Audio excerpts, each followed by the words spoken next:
शिव गुरु महाराज की जय हो। नीलम दीदी हरिंदर भैया की जय। कार्तिक गणेश की जय। आइए चलते हैं शिव गुरु जी को मनाते हैं कि भंगिया धतूर निकलागे बौरहवा के, भंगिया धतूर निकलागे बौरहवा के, भंगिया धतूर निकलागे बौरहवा के, भंगिया धतूर निकलागे बौरहवा के, भंगिया धतूर निकलागे बौरहवा के, भंगिया धतूर निकलागे बौरहवा के, भंगिया धतूर निकलागे बौरहवा के, भंगिया धतूर निकलागे बौरहवा के, भंगिया धतूर निकलागे बौरहवा के।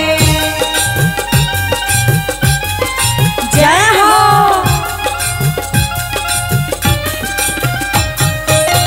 भंगिया धतूर निकलागे बौरहवा के, भंगिया धतूर निकलागे बौरहवा के। मन नहीं भावेला पूरी मिठाई, पूरी मिठाई हो पूरी मिठाई, मन नहीं भावेला पूरी मिठाई, पूरी मिठाई हो पूरी मिठाई, भंगिया के गोला निकलागे बौरहवा के, भंगिया के गोला निकलागे बौरहवा के, भंगिया के गोला निकलागे बौरहवा के। जय हो।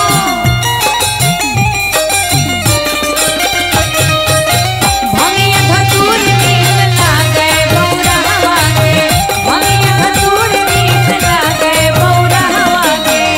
मन नहीं भावेला खोवा मलाई, खोवा मलाई हो खोवा मलाई, मन नहीं भावेला खोवा मलाई, खोवा मलाई हो खोवा मलाई, मिश्री बादाम निकलागे बौरहवा के, मिश्री बादाम निकलागे बौरहवा के, मिश्री बादाम निकलागे बौरहवा के।